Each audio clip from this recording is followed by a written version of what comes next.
pet ownership and reduce stress and anxiety. This is the first to show beneficial effects for younger children. Jim Shenevy, CBS News.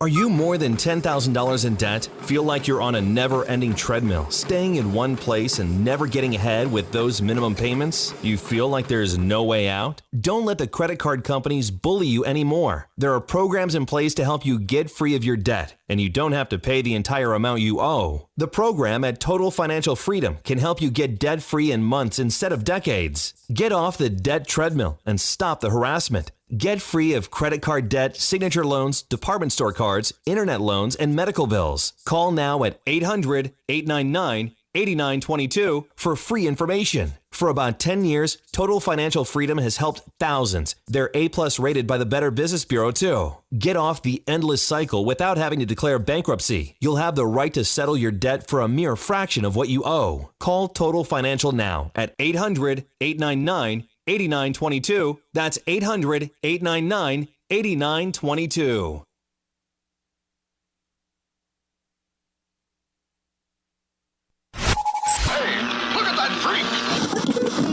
Seems like a nice guy, and he just exudes macho. Welcome to the Nation of Jake on The Voice, KWAM, FM 107.9 and AM 990. All right, welcome to it. Yes, have some. It's the Nation of Jake on The Voice, FM 107.9 AM 990, online, KWAMTheVoice.com, streaming live on Facebook. Go to Nation of Jake there on Facebook, and then you can check out the live stream. I've also, today for the first time, trying to get this YouTube stream up. I believe my YouTube channel is Nation of Jake. Really, wherever you go on the internet. Just got some audio things to work out. I think that G-Man is in there trying to see if we're all good to go on the YouTube. So yeah, I'm just trying to be ubiquitous. All over the World Wide Web is the Nation of Jake on Tuesday, June 4th, year of our Lord 2019. Partly sunny, 82 degrees. Supposed to get up to 90 and then rain the rest of the week.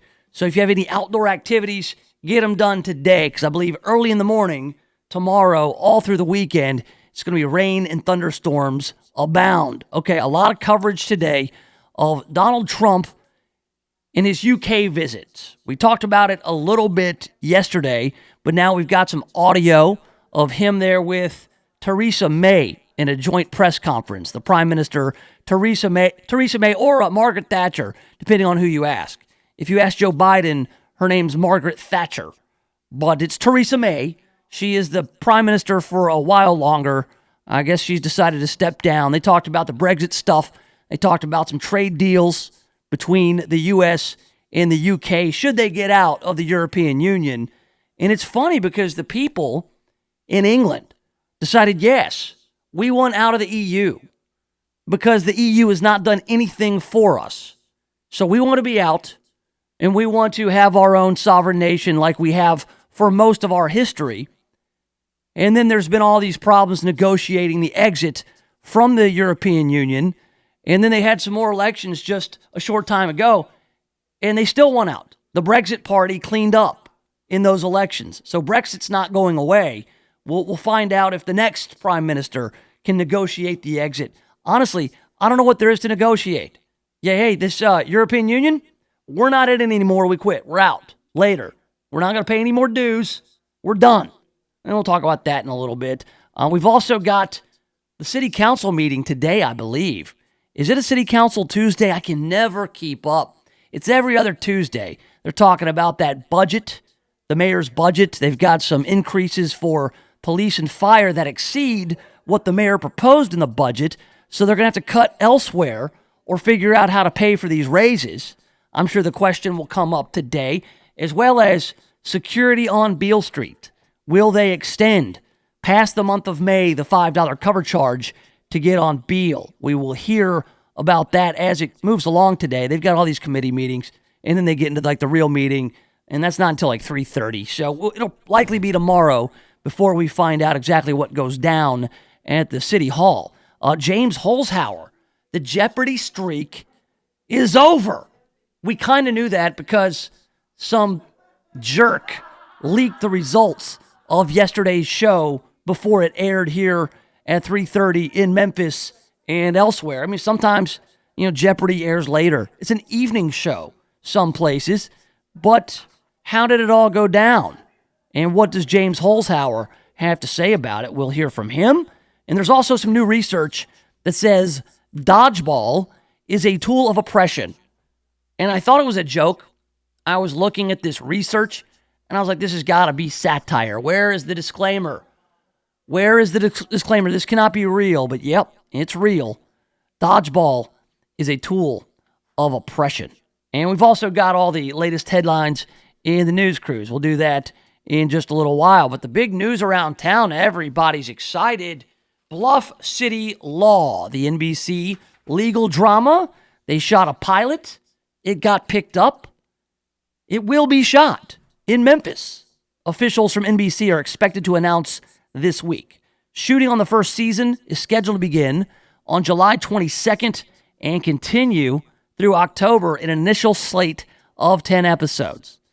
The outcome represents a major win for local and state film production boosters and government officials who have been engaged in many weeks of behind-the-scenes negotiating and finagling to keep the series in its namesake city, despite the financial benefits that would come from relocating to Georgia or Louisiana.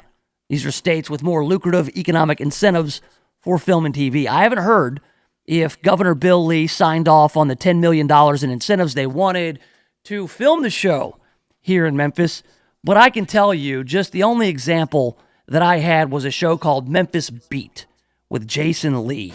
It was on USA or TNT or something. They filmed some B-roll in Memphis, and it was supposed to take place in Memphis. It was about a cop who was also an Elvis impersonator by night. And it was one of the most god-awful shows I've ever watched in my 40 years of watching TV. And I'm a kid who was raised largely by the television in my early years. This show was an abomination.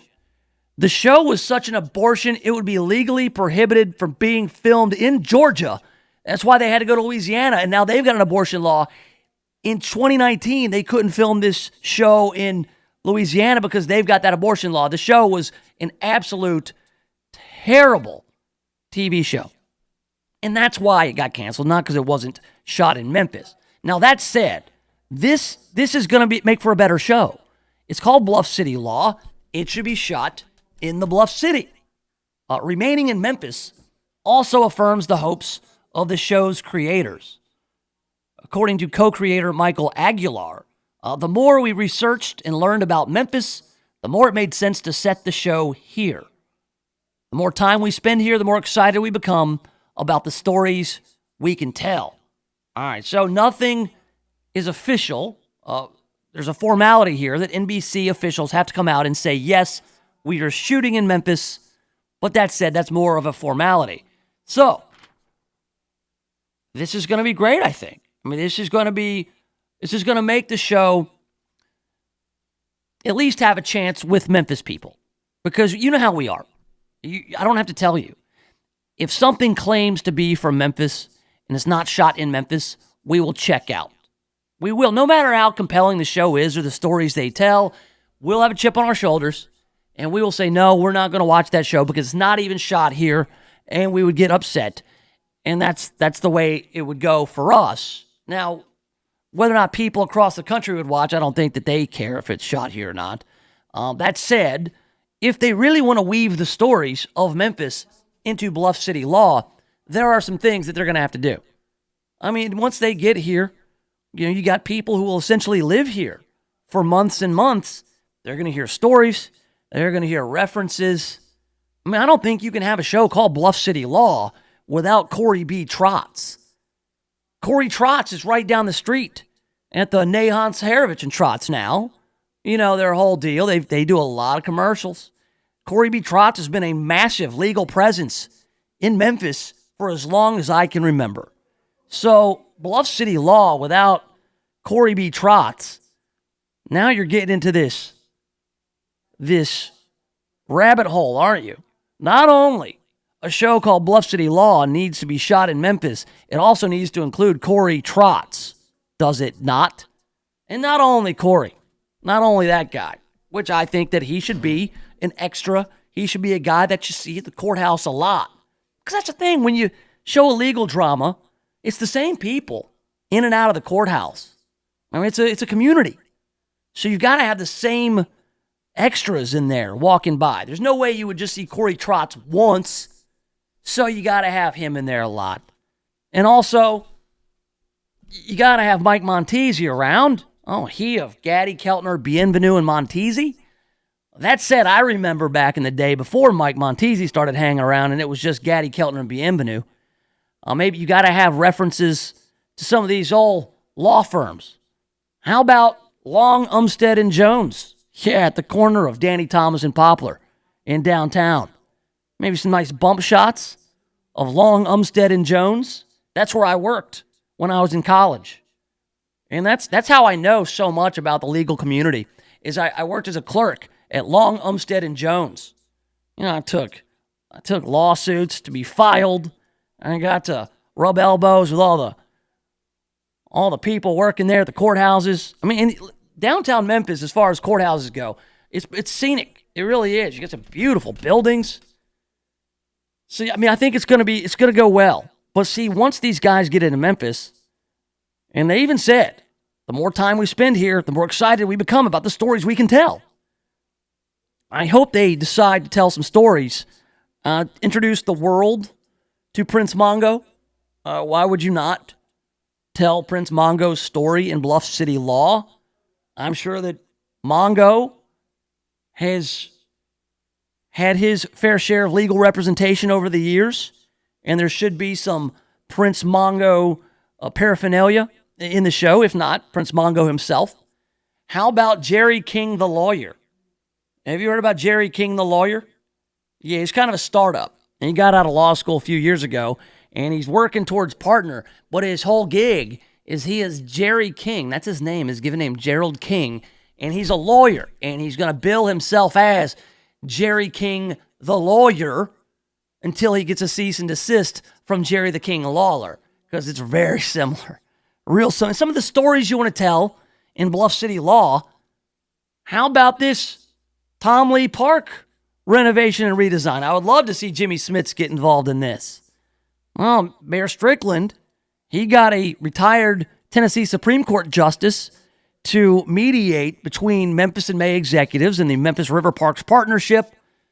It's been called off for now, but how about this dispute? You want to tell the story of Memphis right now? How about it? How about we got a park downtown that has been the backdrop for Memphis and May for some 40 plus years. And now you've got a group of people who want something different, a different vision for that park. And you've got an opposing group who want to keep it the way it is. Now, this seems like a legal story worth telling in Bluff City Law.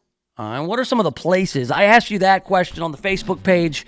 You can go to Nation of Jake on Facebook. What are some of the elements that they must shoot, they must include, they must feature for this to be truly a show about Memphis? I want to hear from you. So go do that on the Facebook page, or you can call me if you want. 260-5926 is the number. I know we don't do a lot of phone calls here on the program, but if you wanted, 260-5926. Tell me what we must include in Bluff City Law for it to live up to its name. I've got an idea. I have a place that they need to go in episode 2. Only because episode 1's already been shot. Episode 2, I've got the whole rundown. I've got the script. I wrote it earlier today.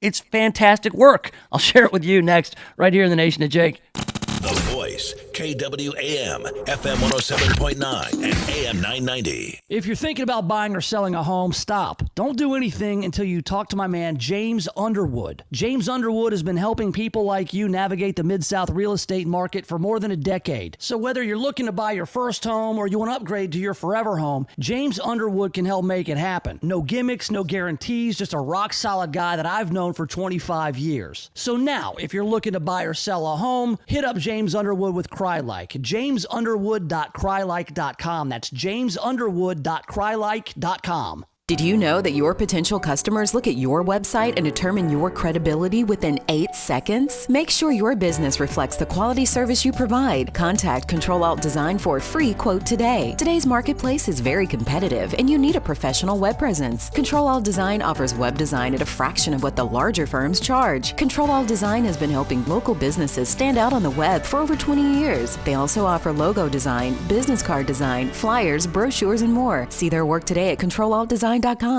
I talk with healthcare professionals to bring you the latest wellness information Tuesdays and Thursdays on Live Life Well. Listen in and get tips like this to help you get started on your road to wellness. The highest hurdle most of us ever get over is getting started on doing something every day. Start with a 5-minute walk every day. Have some comfort close by bedside. Jump on your treadmill, your stationary bike, or your sidewalk. Do 5 minutes and then go take a shower and get ready for your morning. I'm Bernadette Davis, and I've got you covered every Tuesday and Thursday on Live Life Well. Listen in during the Mary Beth Conley Show, streaming live on KWAM.com. ATC Fitness would like to announce their new partnership with Silver Sneakers. That's right, ATC Fitness now accepts Silver Sneakers members. ATC Fitness is your local, family-owned 24-hour gym. Get started on the right track with their easy-to-follow instructions and demonstrations. Remember, if you are a Silver Sneakers member, come to any ATC Fitness throughout the Mid-South. Check them out online at atcfitness.com to find the nearest location to you. When you're planning an event and need on-time delivery, call Odell Sanders. Sanders Catering has been in business for 31 years, specializing in breakfast, lunch, dinners, corporate, and social events. When you need a caterer to work with your budget, call Odell Sanders at 901-372-2631 or visit them online at sanderscatering.com and take a look at their menu. Sanders Catering, a leader in catering services. Call today at 901-372-2631. Love everything about cars? Then check out my show, Auto Talk Live. I'll talk about everything automotive, from new cars to cool tech and car buying tips. Your escape from politics, reality shows, and everyday life. It's educational and entertaining. So join me, JP Palooga, every Friday from 8 to 9 a.m. for Auto Talk Live. Live on KWAM The Voice, FM 107.9, AM 990. Hi, I'm Danny Lipford from Today's Homeowner. Need to up your home improvement game? We can help. Whether you're aiming to impress someone special with your handy skills, tackle neglected repairs, or add value to your home, we've got your weekly dose of expert advice, tips, and hacks for taming your to-do list. And we'll have a little fun along the way. Your home will be the one that's talked about for all the right reasons, and it starts right here. Tune in to Today's Homeowner every Saturday morning from 6 to 9 right here on KWAM, the voice for the Mid-South.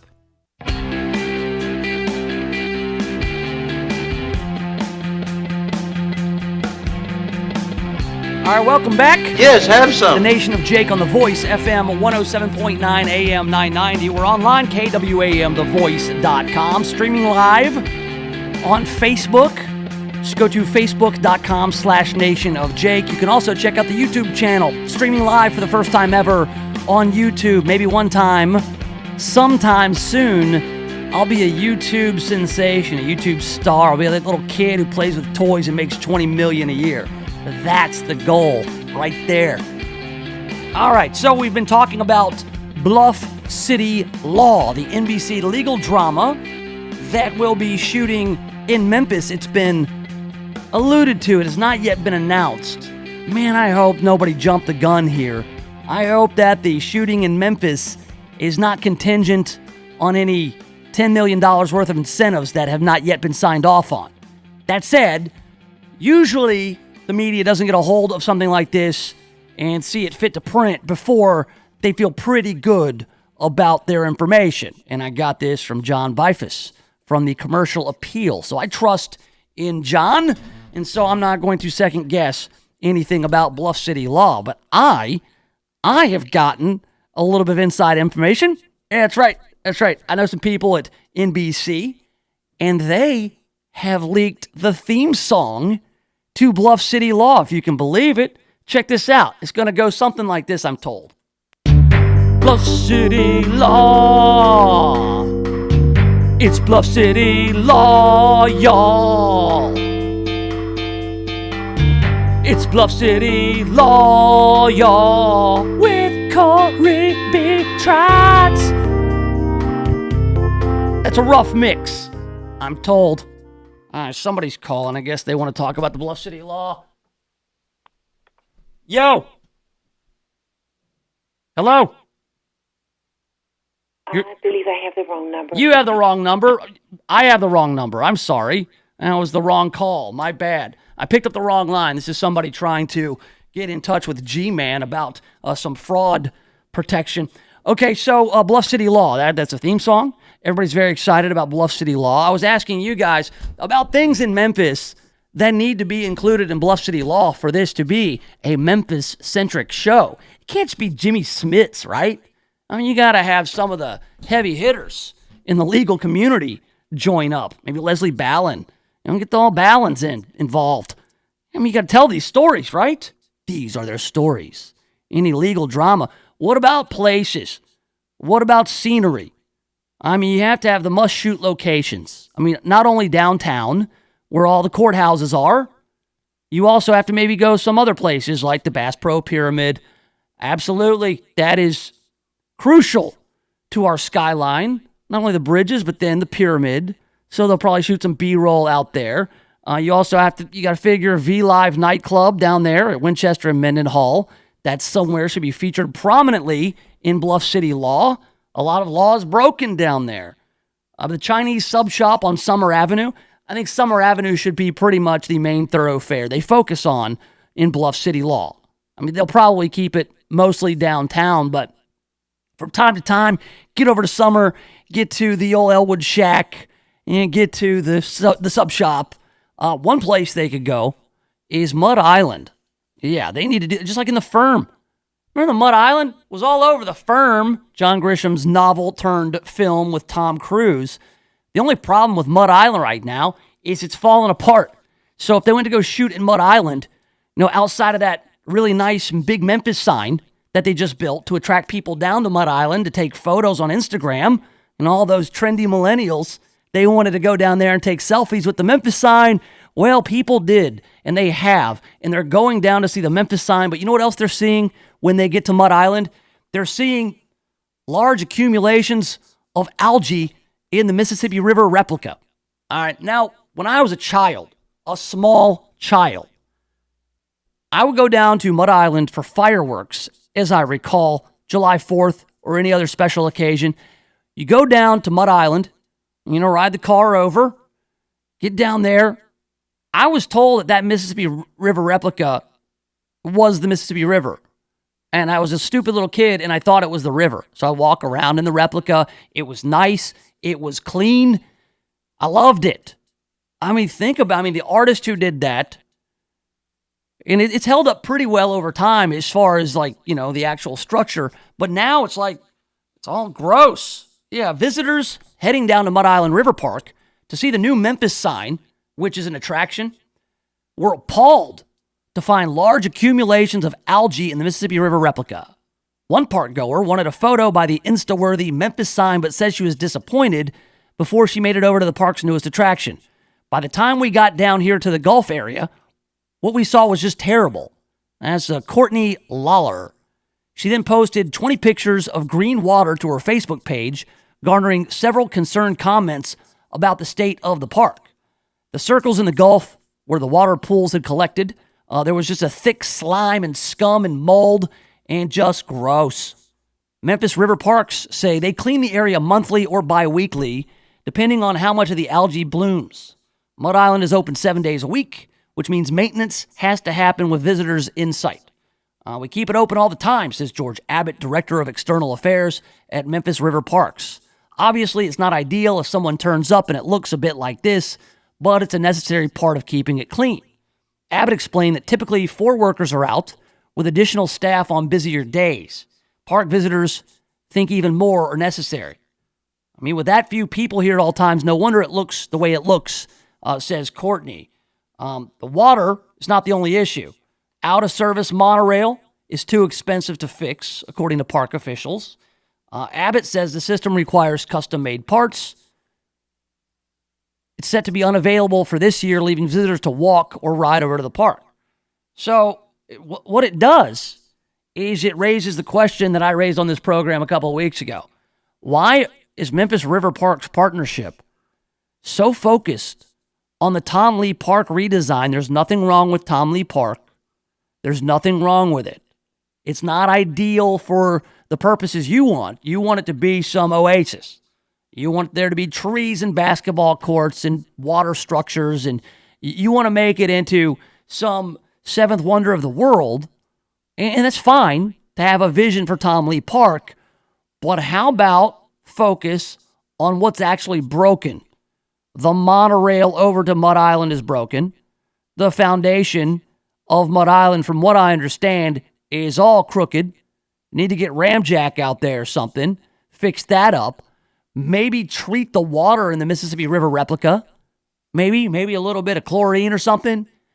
How do you keep your swimming pool at your house from algae growing in it? There's got to be a way. But how about this? They built a brand new Memphis sign specifically to draw people to Mud Island so they could take pictures on Instagram and then get other people to come down to Mud Island. And when people get to Mud Island, what you have is pools of green, nasty, sludgy, scummy, slimy water, which is ripe for mosquitoes breeding in there, or God knows what else. You've got, I don't know, all kinds of disease. What, cholera, diphtheria, leprosy, narcolepsy. You could get narcolepsy from that standing water. I don't know. It's like the most Memphis thing ever. Build a nice sign, get all these people excited about going down there, and then you bring them down, they're like, ugh, the hell happened to Mud Island?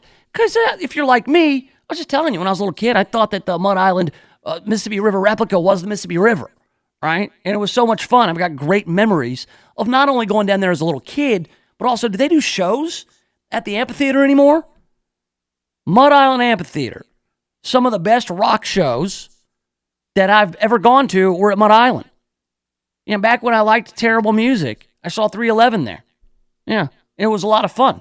I saw them more than one time there. I was only 3 times there back when I was stupid and liked that band. But I had a great time. They used to do a beer festival right out back, because if you go just beyond the amphitheater, there's a big old field. How about that big old field? How about make that into some sort of attraction? Is that where the sign is? I don't know.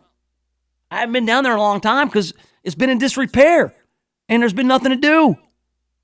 But now the sign's there. Maybe I'll go and check out the algae water in the Gulf of Mexico replica. So, yeah, that's what they should do. Get Bluff City Law, get Jimmy Smits and his fictitious daughter to explore that Memphis story. We'll get into some other stuff with Bluff City Law in just a little bit. Get over to the Facebook page. You can watch the show there also. What do you think they should include to make Bluff City Law the most authentic show about Memphis? You can do that over the Facebook page. Also, we are streaming live on YouTube for the first time ever. If you want to check out the YouTube channel, Nation of Jake on YouTube. Coming up, there's this research out now that says that dodgeball, the old game we used to play, I don't know if you picked teams for dodgeball or you were assigned teams. Dodgeball, they made a movie about dodgeball. Dodgeball is generally pretty fun. Nobody really gets hurt, but you might get embarrassed. And some research shows now that dodgeball is a tool of oppression. And this is not a parody. This is not satire. This is actual research that warns of the caveats of playing dodgeball, because you could be oppressed and not even know it. We'll talk about that next right here in the Nation of Jake. The Voice, KWAM, FM 107.9 and AM 990. CBS News Update. President Trump and British Prime Minister Theresa May have had their adversarial relationship going for some time, but the two were chummy today ahead of D-Day ceremonies this week, even as the president was quick to promote the UK's exit from the EU. I think it will happen, and I believe the Prime Minister's brought it to a very good point where something will take place in the not-too-distant future. Well, not everyone appreciates Mr. Trump in London. The protest included a Trump in a diaper balloon, as well as the president sitting on a golden toilet. CBS's Paula Reed. He said that he saw the protests, they were very small. Well, it's true that yesterday there weren't many protesters. We only saw a handful, but most of the organized protests were scheduled for today. It's an important reminder that while the ruling elite of London is rolling out the red carpet for President Trump, not everyone is happy that it's here. CBS News Update. I'm Jim Shanovic.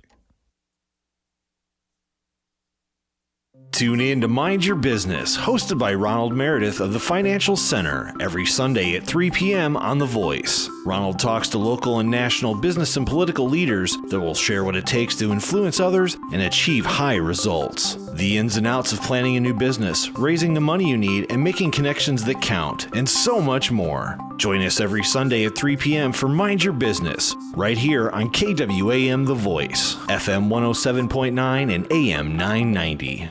I'm Ed Parami, the owner of JanPro, the franchise that helps you be your own boss. JanPro is now the fastest growing franchise in the entire world for the second year in a row by Entrepreneur Magazine. We are growing so fast we need new business owners right here in Memphis right now. So if you want to be your own boss and open your own business, call JanPro at 901-683-4900 to see just how easy it is to be your own boss. For as little as $950 down, you can be a part of JanPro. Don't waste another minute. Call 901-683-4900. The Dave Ramsey Show, weekdays from 9 to noon on The Voice. Why are we so dumb about education? You cannot wander into this blindly and just pray that money drops from heaven. It's not going to. When you do that, that's called student loans. And then 30-year-old you is pissed off at the 20-year-old you for doing the stupid stuff. And so don't do that. Have a plan. Lay it out in detail. The Dave Ramsey Show, weekdays from 9 to noon on The Voice, FM 107.9 and AM 990. This is Clark Howard. Here we are in early June, and we've got a fresh batch of college graduates. And congratulations to this year's college graduates. But many of you graduated with student loan debt. In fact, now we're getting close to 50 million Americans carrying student loan debt. Collectively, it's over $1.5 trillion. To give you perspective, that's much more than any other kind of consumer debt, including credit cards, that are spread throughout the population. I want you, as a recent college graduate, to make sure that younger siblings in your family, or that you give a message to parents of teens, that student loan debt is ridiculous, that it restricts your freedom, it limits your ability to move on with your life, to buy a home when you want to. Many people with entrepreneurial spirit don't start a business because of that student loan debt. Have you heard about Newsmax TV? It's America's fastest growing cable news channel in 70 million homes. Every minute, every day. Watch Newsmax for breaking news on President Trump. Plus, get insights from Bill O'Reilly, Alan Dershowitz, Pat Buchanan, Mike Reagan, and more. You can find Newsmax TV on DirecTV, Xfinity, Dish, Optimum, Spectrum, Fios, Uverse, Suddenlink, WOW, and dozens of cable systems. So check your guide now and watch Newsmax TV. Real news for real people. I'm pretty handy around the house, but now that I have kids, I don't want to spend my Saturday installing a toilet or fixing an air conditioner. But thankfully, there's HomeAdvisor. HomeAdvisor helps me find the best home pros in my area to handle any kind of project. You can read reviews of the pros, check their availability, and even book appointments online. And what my wife loves most is that HomeAdvisor is completely free to use. Go to HomeAdvisor.com or download the free app to get started. HomeAdvisor.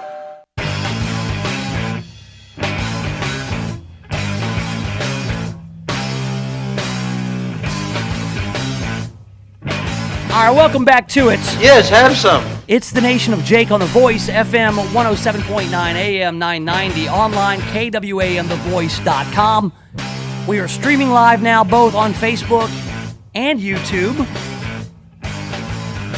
If you're on Facebook, just go find Nation of Jake on Facebook. We do that every day, but the YouTube thing is new. I'm told if you just search Nation of Jake, all one word, it should take you right to me there on the YouTube.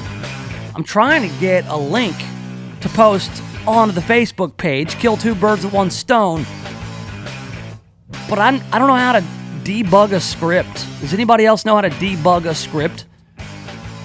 My browser won't go anywhere, and it says, I guess there's a bug in the script. It asked me if I want to debug it or continue or stop it. And I never have any idea how to proceed. I usually just close my computer down or something and start it back up. And usually the bugs get right out. So I was doing some research for the show today, and we're going to talk about James Holzhauer from Jeopardy. His reign comes to an end. And as I was searching for some info about Jeopardy and old Holzhauer, I came across this research. All right, and this research, I looked up and down, I promise you, on this link. I was like, is this just a joke? Is this satire? What is this? This is from the Calgary Herald, which is from north of the border in Canada. All right, and the title of the article about this research is as follows. And I'm not even playing around here. Dodgeball isn't just problematic. You see, before, it was just problematic. It's an unethical tool of oppression, according to researchers. Not just a tool of oppression. It's an unethical tool of oppression. Just to separate it from all those ethical tools of oppression that are out there. Dodgeball isn't just problematic. It's an unethical tool of oppression. Now, dodgeball is fun.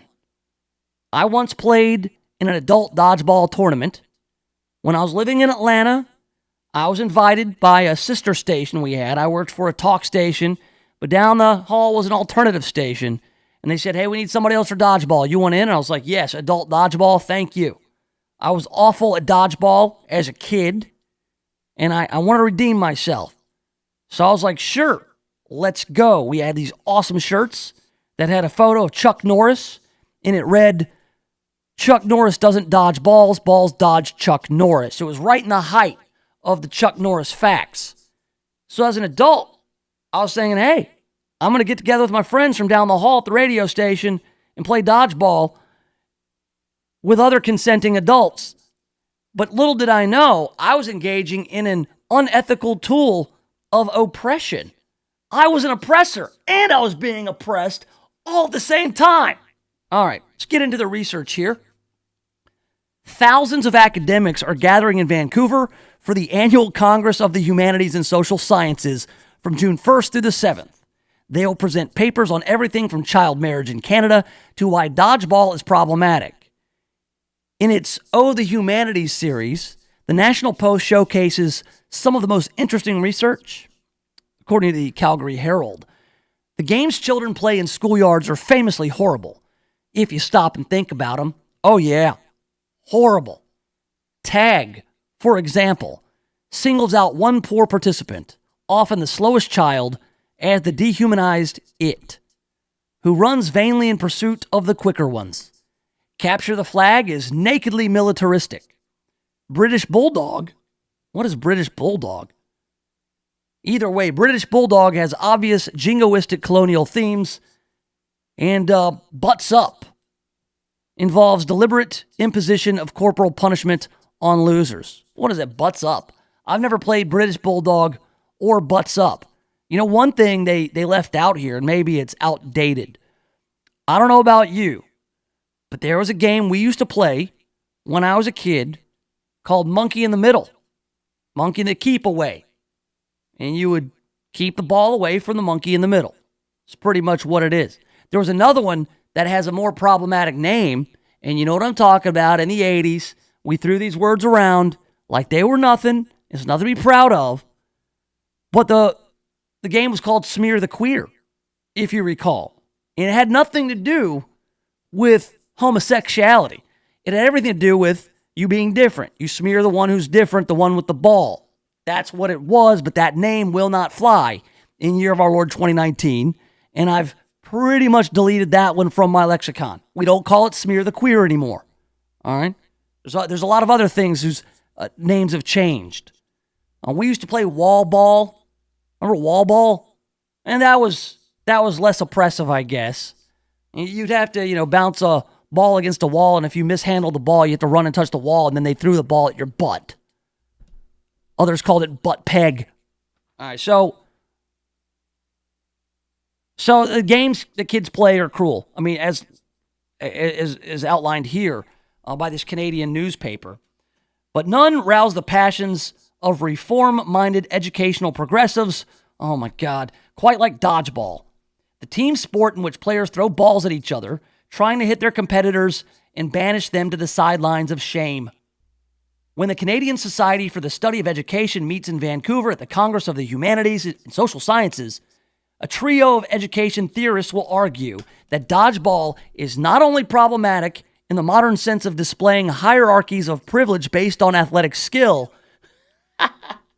but that it's outright miseducative. Miseducative. That is one of the hardest words to say and make sound, with any kind of form. Miseducative. Dodgeball is not just unhelpful to the development of kind and gentle children who will become decent citizens of liberal democracy. It is actively harmful to this process, they say. Dodgeball is a tool of oppression. My God. My kids play dodgeball all the time. They do karate. My kids fight other children wearing pads and sometimes with padded weaponry. And if they're good, they get rewarded. You know what the reward is? A game of dodgeball. Dodgeball is a tool of oppression. It is not saved because some kids like it, according to an abstract for the presentation led by Joy Butler, professor of curriculum and pedagogy at the University of British Columbia. As we consider the potential of physical education to empower students by engaging them in critical and democratic practices, God, they're talking about dodgeball like this, we conclude that the hidden curriculum offered by dodgeball is antithetical to this project, even when it reflects the choices of the strongest and most agile students. It reads, this hidden curriculum in dodgeball is far more nefarious than your average gym class runaround. Dodgeball is miseducative because it reinforces the 5 faces of oppression, as defined by the late Iris Marion Young, a social and political theorist at the University of Chicago. Games become more like cruel initiation ceremonies into a brutal world. This is dodgeball. It's dodgeball. And yes, some kids are better at dodgeball than other kids. Some kids are better than basketball. Some kids are better at anything. Badminton. If you're bad at something, you're bad at something. I got out in dodgeball, so what? Well, it says that those faces of oppression are marginalization, powerlessness, and helplessness of those perceived as weaker individuals through the exercise of violence and dominance by those who are considered more powerful. Violence and dominance. They have a special ball for dodgeball that does not hurt. You can hurl it as hard as you want at somebody, and it is not going to hurt them unless they're wearing glasses and it kind of knocks their glasses into their face. As a glasses wearer, as one who is bespectacled, I could see where that could be a problem. Just take your glasses off or get some rec specs. Like your old Chris Sabo rec specs, some Kurt Rambis rec specs, some Kareem Abdul-Jabbar rec specs. The audience for this argument is primarily teachers, including gym teachers who are identified as part of the problem for not acting on values they otherwise understand and claim to hold.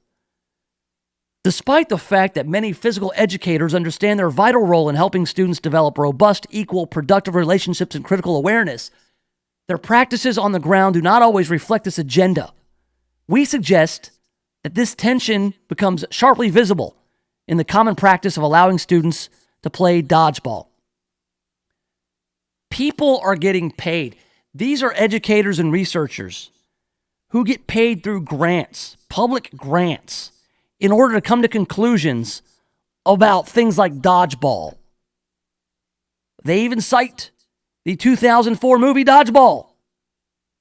When Ben Stiller and Vince Vaughn teamed up in the 2004 comedy Dodgeball, A True Underdog Story, they included a scene with Hank Azaria as Patches O'Houlihan, billed as the Wayne Gretzky or Michael Jordan of dodgeball. I'm not sure if that's correct. Was Hank Azaria Patches O'Houlihan? I thought that Brian Cox was Patches O'Houlihan. G-Man! I need to know who played Patches O'Houlihan in dodgeball. I believe it was Brian Cox. Yes. Remember, O'Houlihan tells a boy keen to learn the game Dodgeball is a sport of violence, exclusion, and degradation. So when you're picking players in gym class, remember to pick the bigger, stronger kids for your team.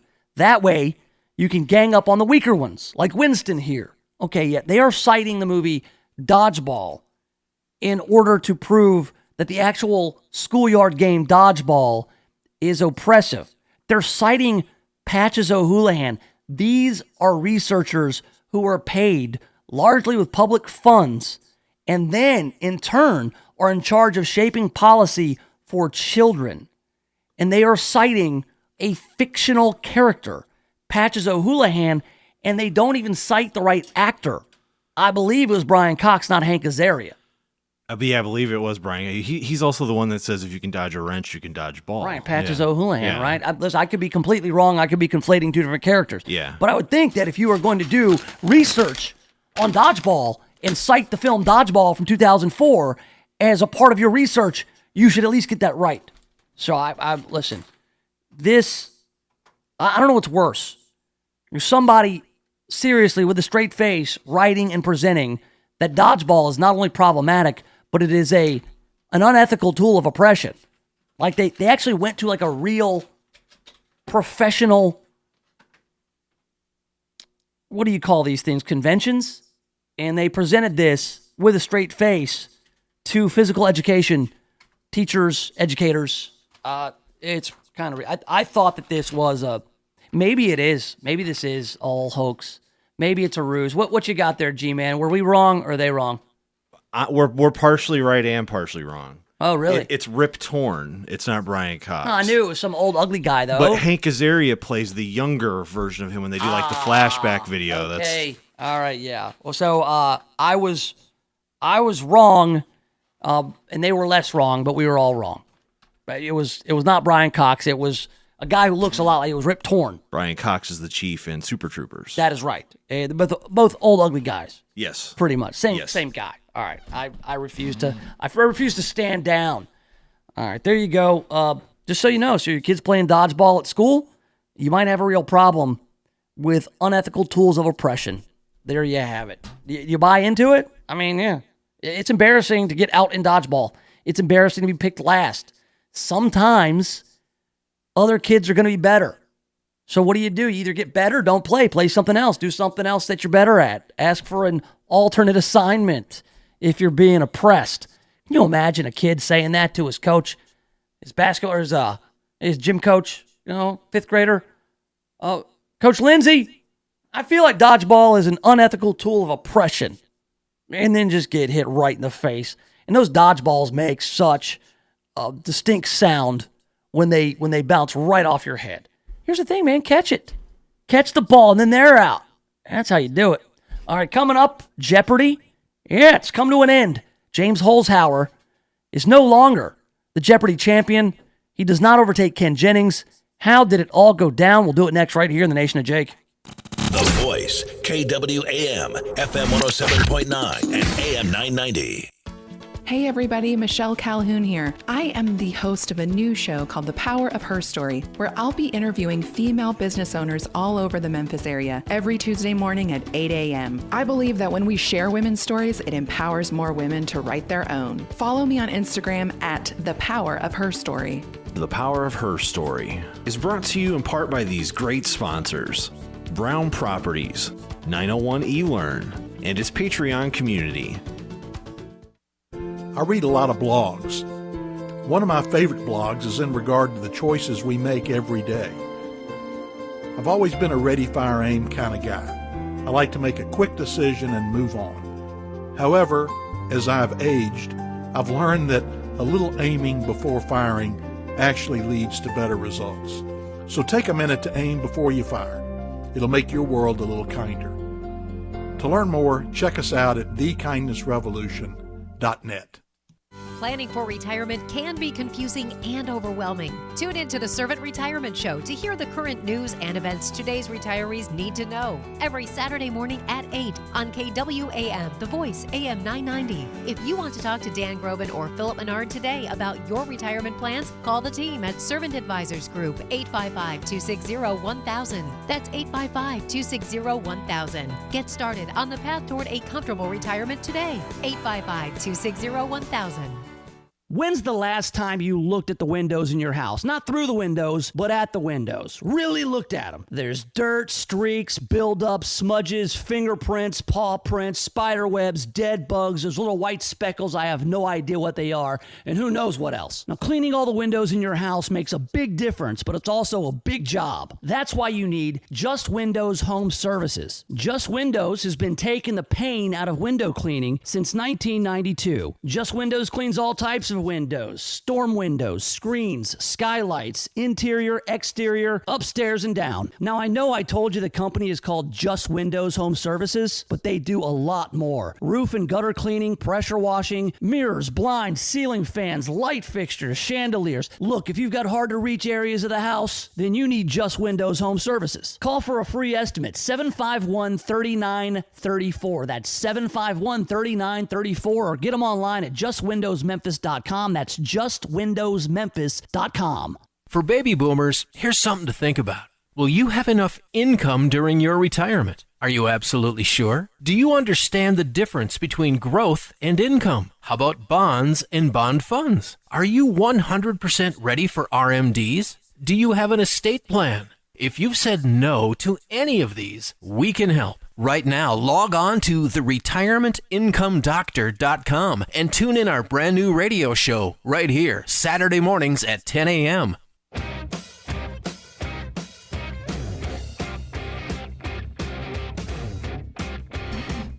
All right, welcome back to it. Yes, have some. Yes, the Nation of Jake on The Voice, FM 107.9 AM 990 online, KWAMTheVoice.com. The Listen Live link is in the top right corner.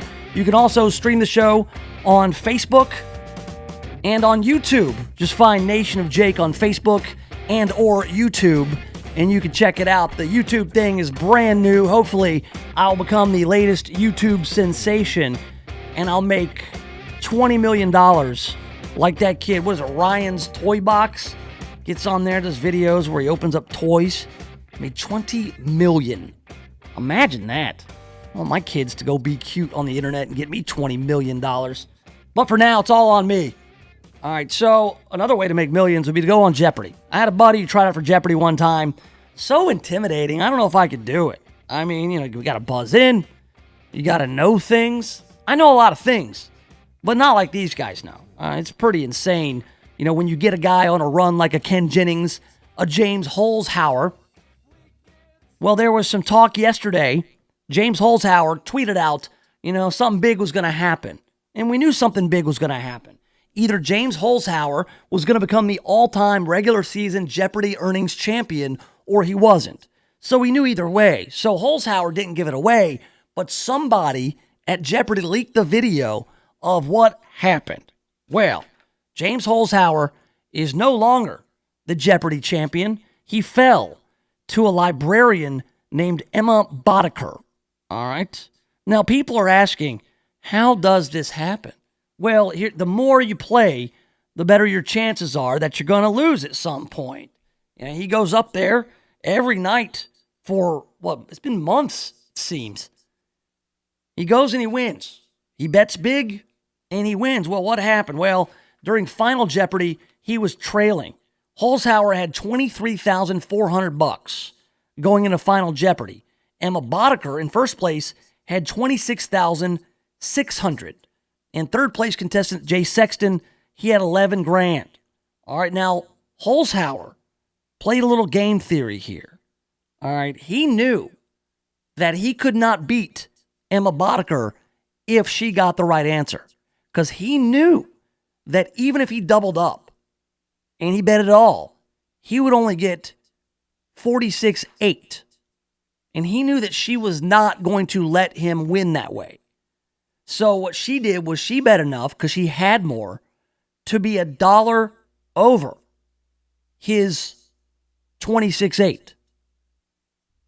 She bet 26,001 or something like that. She was playing the game too. So James Holzhauer was in a position.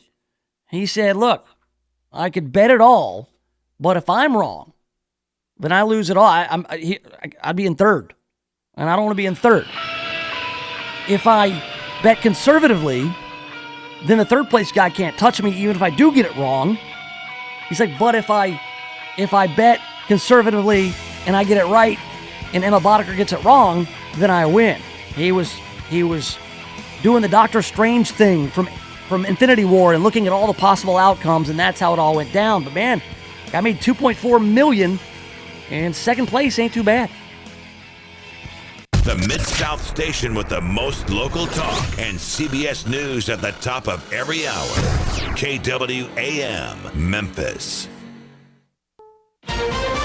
This is CBS News on the Hour. Real news, real reporting. I'm Jim Shenevy. President Trump was all smiles today as he met with Prime Minister Theresa May, who's set to leave office at the end of the week. The outgoing Prime Minister says she still believes a negotiated exit from the EU is Britain's best move. We went into negotiations and we came out with a good deal. Standing just a few feet away, President Trump distanced himself from Theresa May's handling of Brexit. I would have sued, but that's okay. Mr. Trump says a hard Brexit now likely will and even should happen. Earlier, the president suggested May stick around to complete a U.S.-UK trade deal and not resign as conservative leader this week. May didn't take the bait. Look, I'm a woman of my word. Stephen Portnoy, CBS News, London. President Trump had a news conference in London where he talked about tariffs against Mexico, saying he'd probably go forward with them despite opposition from U.S. business groups and fellow Republicans. Louisiana's John Kennedy. If Mexico's not our biggest trading partner, certainly in the top 2 or 3, and a 25% tariff would wreak havoc on the American economy. Mexico's president said today he believes a deal will be done on immigration to avoid the tariffs, and Fed Chairman Jerome Powell pledged that the Federal Reserve would step in to prevent any damage to the economy if those tariffs do become a reality.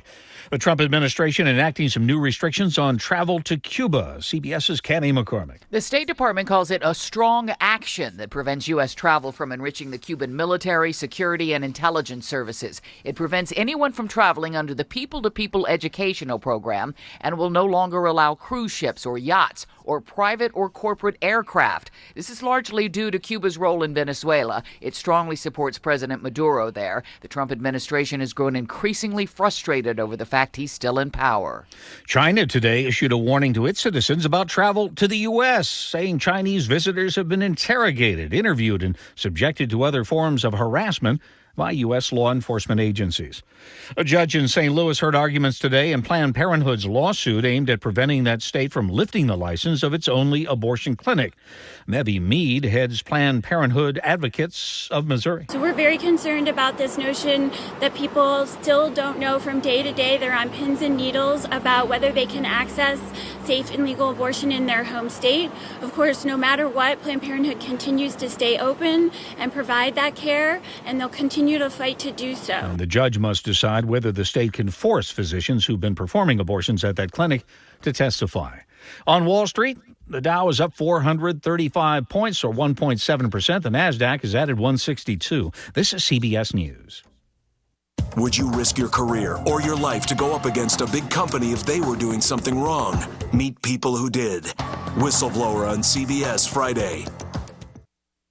Is your dad a Trump supporter? It's Father's Day, and whether you love him or hate him, Donald Trump is our 45th president and is making history in our lifetime. Noble Gold has the perfect gift for Dad, a minted exclusive collector's piece, the Trump Freedom Coin. One side depicts an image of Donald J. Trump, while the other side lists all his major achievements. At less than $40 for each silver coin, this makes a perfect gift for dads as well as grads. This commemorative limited edition 1-ounce silver coin is the only presidential Trump coin made up of 99.9% silver, not silver plating, and IRA approved. As the price of silver rises, so will the value of these coins. These silver coins, priced at less than $40, are a perfect gift for anyone. Act now. Go to TrumpCoin2020.com and use code AMERICA to get $5 off now. That's TrumpCoin2020.com. It's the perfect gift for your dad, the presidential Trump coin. Just go to TrumpCoin2020.com and use code AMERICA to get $5 off now. TrumpCoin2020.com, code AMERICA.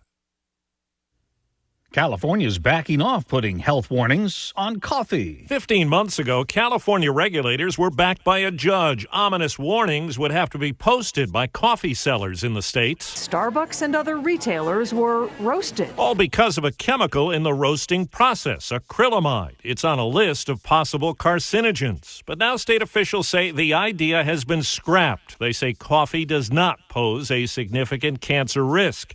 More than 1,000 studies have found inadequate evidence of any link. Steve Kathan, CBS News. A new study suggests vitamin D supplements could cut your risk of dying from cancer. Vitamin D produced naturally in the body from exposure to the sun. Today's lifestyles mean people spend more time indoors, leading to insufficient levels of the nutrient. 3 different studies presented at the American Society of Clinical Oncology Conference in Chicago suggest a daily vitamin D pill could reduce cancer risk by up to 50%. Jim Shenevy, CBS News. Here's a special message for those of you who owe the IRS at least $10,000 or more in back taxes. The IRS has special programs in place that could eliminate or reduce your tax debt by thousands of dollars. With a call to National Tax Helpline, you can stop the wage garnishments, levies, and tax liens now. Once you've qualified and enrolled, the IRS will stop all the collection activities against you. These unique programs have been allocated to help the economy and significantly reduce or eliminate your tax burden. The IRS is currently accepting reduced settlements and other favorable programs. You may qualify for substantial savings, so get the help you need. If you owe the IRS $10,000 or more, call now for free information and to see if you qualify. Take down the number now for the Tax Helpline, 800-805-1055. That's 800-805-1055 for free information. 800-805-1055. That's 800-805-1055. Jay, I need my money! You want to work here, get them to sign on the line which is dotted. Welcome to the Nation of Jake on The Voice, KWAM, FM 107.9 and AM 990. All right, welcome back. Yes, have some. It's the Nation of Jake on The Voice, FM 107.9, AM 990, online, KWAMTheVoice.com, streaming live on both Facebook and YouTube. Just find Nation of Jake on either one of those streaming platforms, and there we'll be together on this Tuesday, June 4th. Still, year of our Lord 2019. All right, so I just found some video that intrigues me, and it may intrigue you as well. Mike Huckabee, on his television show, you know, Mike Huckabee plays bass. And he played bass, I guess, on the late night shows and whatnot. Mike Huckabee tells dad jokes and he plays bass. And it's kind of like the other things he does, in addition to having been the governor of Arkansas and whatnot. He is jamming with a guy named Brian Welch. Now, if you recall that Brian Welch calls himself Head, Brian Head Welch, and he was in a band called Korn. Remember Korn? You know, Korn with Jonathan Davis. They were kind of that new metal of the mid-'90s that kind of came up. They jam on the song Freak on a Leash, I believe. No, Blind. Blind. I can see, I'm going blind. Are you ready? You know that song, right? We'll get the audio in a little bit. Here's the thing about Mike Huckabee. Say what you will. He's kind of a goober. But the guy, he's actually a pretty good bass player. And that stuff is not really easy to play. The Korn stuff. What's the Fieldy Snuts, the bass player from Korn. He's a pretty good bass player. So I'm looking forward to actually hearing that. I just saw the headline. I was like, what's going on here? So we want to get into that in a little bit. We're also going to talk more about the Jeopardy champion, James Holzhauer. There was a leak of the result of yesterday's show and what will happen to the leaker. There is consequences for the leaker. And so we'll get into that as well. We'll jump on the news cruise. And this hour we also have coming up, the latest on El Chapo. El Chapo is in jail, and he was not having a very good time in prison, awaiting sentencing for all his transgressions. And so a judge has intervened. And so we've got the latest on the prison conditions of one Joaquin El Chapo Guzman. But, one of the big stories spilling over into today from yesterday, Donald Trump's arrival in the UK. Donald Trump took a trip to commemorate the 75th anniversary of D-Day over in the UK. Yesterday, there was a lot of pomp and circumstance. He spent the day with the Queen of England and the royal family. He went around, he toured Westminster Abbey. He got a gift. He got a really nice version of Winston Churchill's book, The Second World War. There was very little drama outside of Sadiq Khan, the mayor of London, blasting Donald Trump. All right, and there were some protests, small protests yesterday upon Donald Trump's arrival to the UK. More protests today. Now, before we get into the audio clips of Donald Trump with Prime Minister Theresa May, I do want to point out something about the Donald Trump administration and the presidency. The last 2 years has had to have seen a 100, maybe 1,000% increase in the manufacture of inflatable characters. Now, I've seen these things everywhere. Not only the Trump baby that we have come accustomed to seeing in the UK, but everywhere else. There are all these inflatable Donald Trumps. And what I want to know is who's funding this stuff? Who is funding all the inflatables? Inflatables are not cheap, all right? And I have a lot of experience with inflatables. When you work in radio from, say, 1998 until present day, you're talking about 20 plus years in the radio industry, you know all about the inflatables. I took a job in Atlanta in 2005, and one of the first things that I was tasked with was managing an inflatable baseball. The thing was 50 feet tall and probably just as wide. It was a giant ball. And it was unmanageable, and it was expensive. Thousands and thousands of dollars. It was custom made. A giant baseball. It was made by a guy who does business under the name Balloonacy. All right, and this thing was massive. So we would have to drag this giant inflatable baseball out to the ballpark or out to a Home Depot or whatever it is. And it was like me and like one other guy. And we had to tether this thing down. We're trying to find places to make sure that it doesn't blow away. I mean, because wind can kick up. I mean, we live in the Southeast. It can be calm 1 minute and then boom, you get some 10, 15 mile per hour gusts. So we would have to go put this inflatable out. It would take an hour to do it. One day we were out there at Turner Field, where the Braves played at the time. We set up this giant baseball inflatable. And then some wind kicked up. It broke the lanyards and the thing went sailing 100 feet in the air. You could see it from inside the stadium. When you were seeing it, everybody's looking up going, whoa, it wasn't supposed to do that. I mean, it went up in some sort of vortex. And it came back down. Nobody was hurt or killed, but there was a giant rip right up the seam. So we had to take it to Balloonacy, get it stitched back up. And I'm thinking to myself, guys, at what point are we just not going to deal with this anymore? It's expensive. It's dangerous. It's unmanageable. That said, now that Donald Trump is president, everybody wants one of these things. They're everywhere.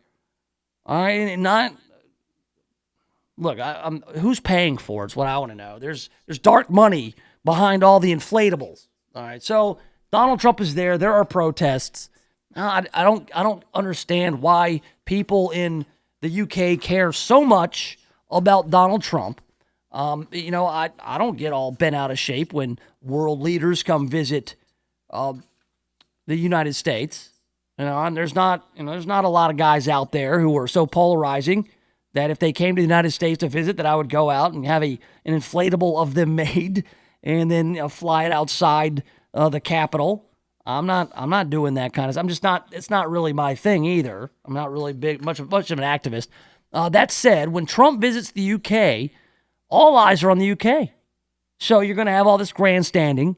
You're going to have demonstrations, the Trump inflatables. You're going to have the mayor of London, Sadiq Khan, coming out hard against Donald Trump.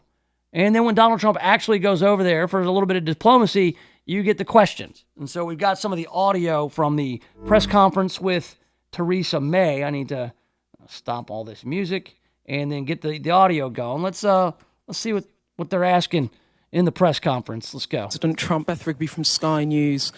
For you, President Trump, as you hold talks with the current Prime Minister, the leader of Her Majesty's opposition has been addressing a protest rally against your visit in Trafalgar Square. He says he's disappointed you attacked the London mayor, and he criticised your record on refugees. What do you have to say to him?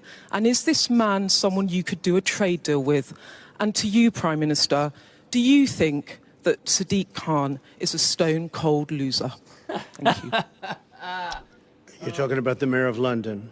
Is that who you said? Yes? Well, I think he's been a not very good mayor, from what I understand. He's done a poor job. Crime is up, a lot of problems. And I don't think he should be criticizing a representative of the United States that can do so much good for the United Kingdom. We talked about it before. He should be positive, not negative. He's a negative force, not a positive force. And if you look at what he said, he hurts the people of this great country. And I think he should actually focus on his job. It'd be a lot better if he did that. He could straighten out some of the problems that he has and probably some of the problems that he's caused. All right, but here's the thing. The clip ends right there, and I never get the answer from Theresa May on whether or not she thinks the mayor of London is a stone-cold loser. I was looking for that. I wanted to know what she thinks of the mayor of London. I'm almost certain that she would say something to the effect of, I'm not going to get into name-calling.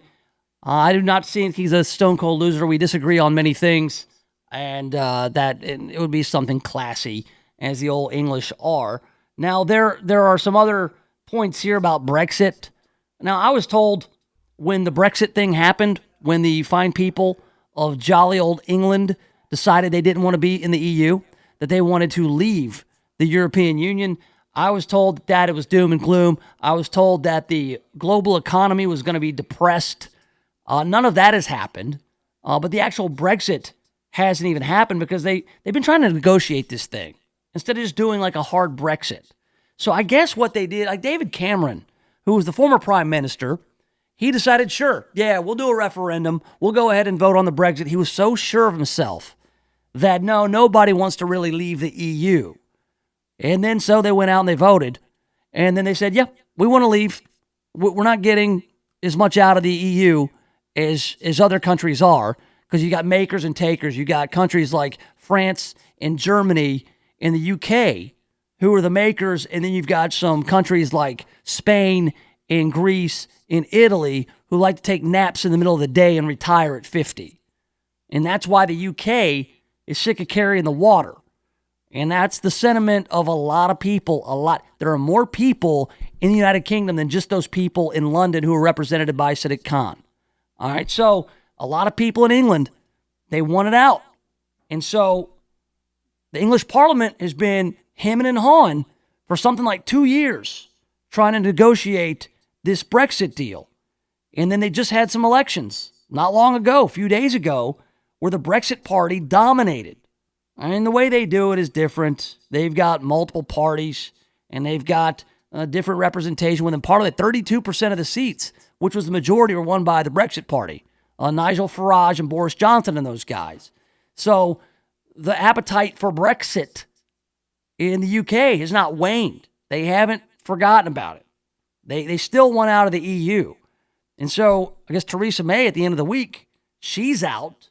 Now, depending on who's going to be the next prime minister, we'll see. Donald Trump's talking about, getting a deal done, a hard Brexit. They were talking about the whole negotiations here. Let's see what they had to say. I personally believe that it is in the best interests of the UK to leave the European Union with a deal. I believe there is a good deal on the table. Obviously, it will be for whoever succeeds me as Prime Minister to take this issue forward. What is paramount, I believe, is delivering on Brexit for the British people. And I seem to remember the President suggested that I sued the European Union, which we didn't do. We went into negotiations and we came out with a good deal. Yeah. That's not such a... I would have sued, but that's okay. I would have sued and settled, maybe, but you never know. She's probably a better negotiator than I am, Jeremy. But you know what? She has got it, in a sense, John. that deal is teed up. I think that deal is really teed up. I think they have to do something, and perhaps you won't be given the credit that you deserve if they do something, but I think you deserve a lot of credit. I really do. I think you deserve a lot of credit. Well, there you go. Playing nice with Theresa May. He's got no reason not to at this point. But honestly, I mean, the trip has been free of gaffes. I mean, they're going to look for anything that Donald Trump does and try to make him look stupid like King Ralph, like John Goodman back in that movie King Ralph back in the day. And I know that's a deep cut. You don't get a lot of King Ralph references in Year of Our Lord 2019, but you got one right there, and that was on the house. All right, so coming up, we will exit the Brexit talk, maybe get a Brexit burrito, and then we will talk about El Chapo. Yeah, Joaquin El Chapo Guzman, not happy about the conditions then is in his prison cell.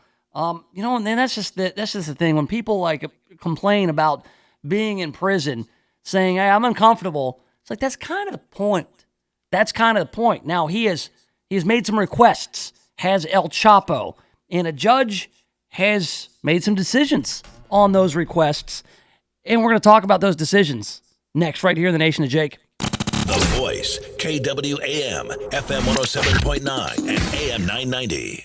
I talk with healthcare professionals to bring you the latest wellness information Tuesdays and Thursdays on Live Life Well. Listen in and get tips like this to help you get started on your road to wellness. You have to commit to seeing what you've been doing, taking ownership of what hasn't been working, and committing to make a change. Because a lifestyle change is something that you're going to have to work at. I'm Bernadette Davis, and I've got you covered every Tuesday and Thursday on Live Life Well. Listen in during the Mary Beth Conley Show on AM 990 and streaming live on KWAMTheVoice.com. I'm Ed Harrell, and this is the Kindness Revolution.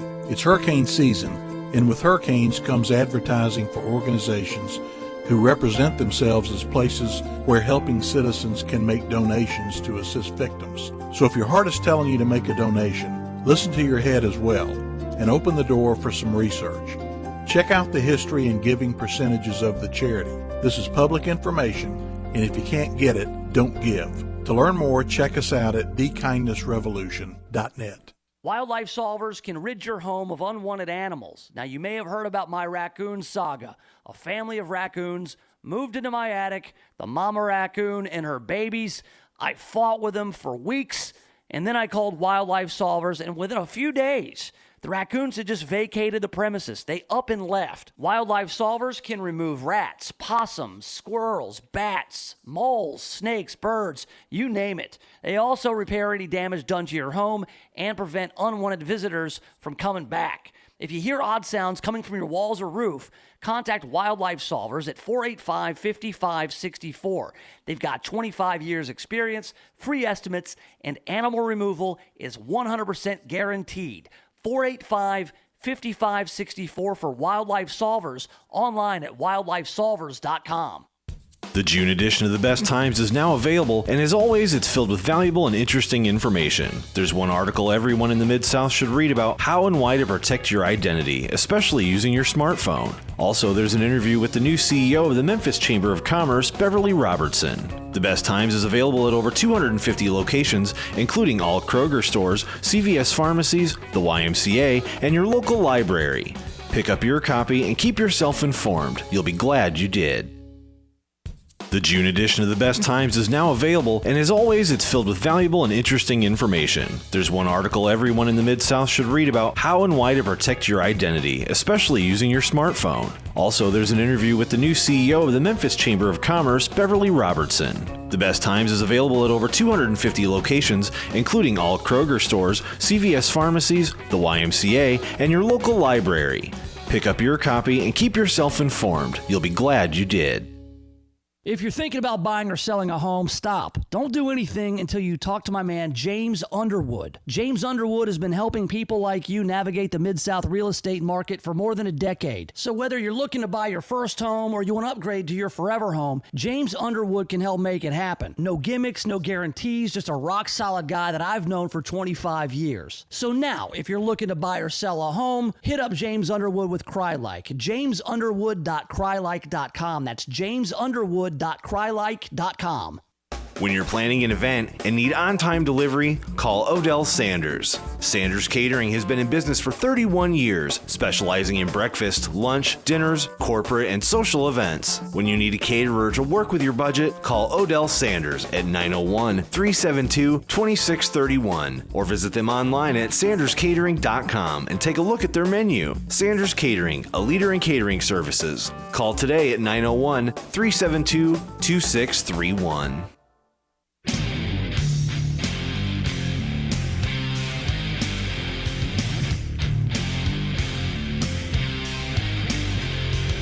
All right, welcome back to it. Yes, have some. It's the Nation of Jake on The Voice, FM 107.9 AM 990. Yes, have some. We're online, KWAMTheVoice.com. That's the station's website. The Listen Live link is in the top right corner.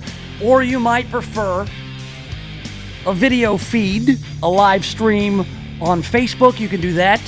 The Nation of Jake Facebook page, or brand new, the Nation of Jake YouTube channel.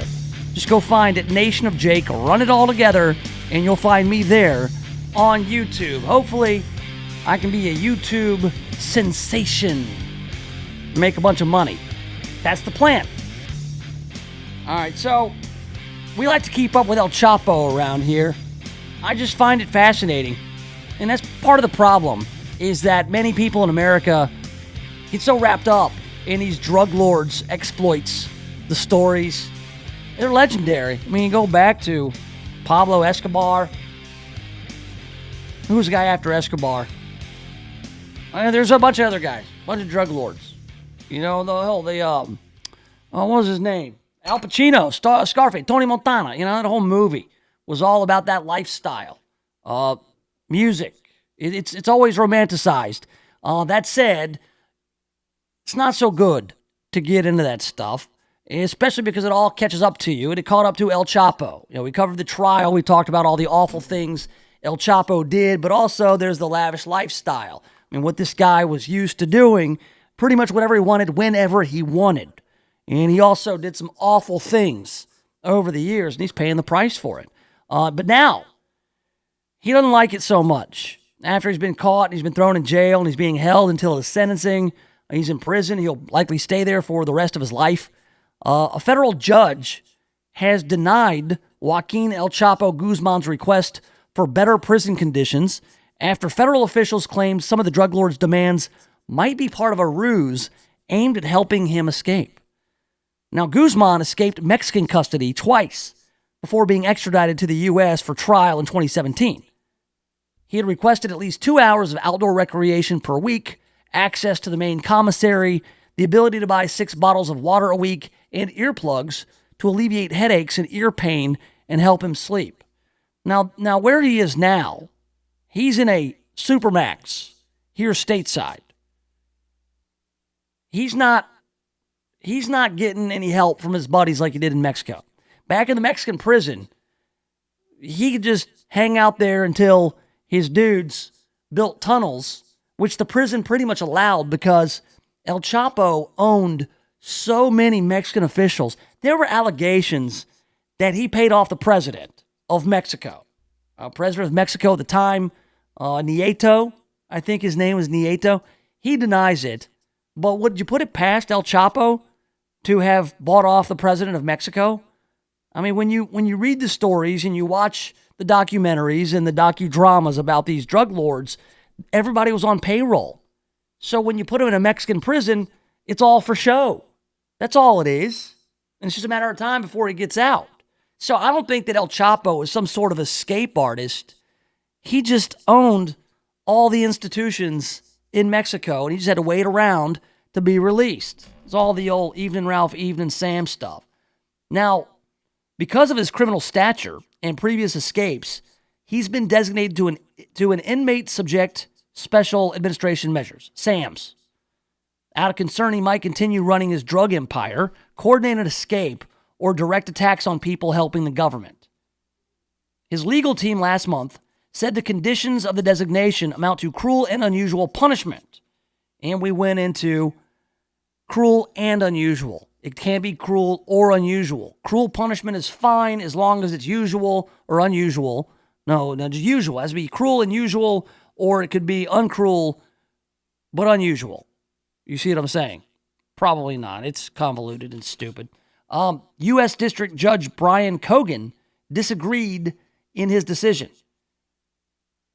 The judge says, I agree with defendant that his conduct was and remains exemplary, but that conduct is a direct consequence of the strict conditions of confinement in which he finds himself.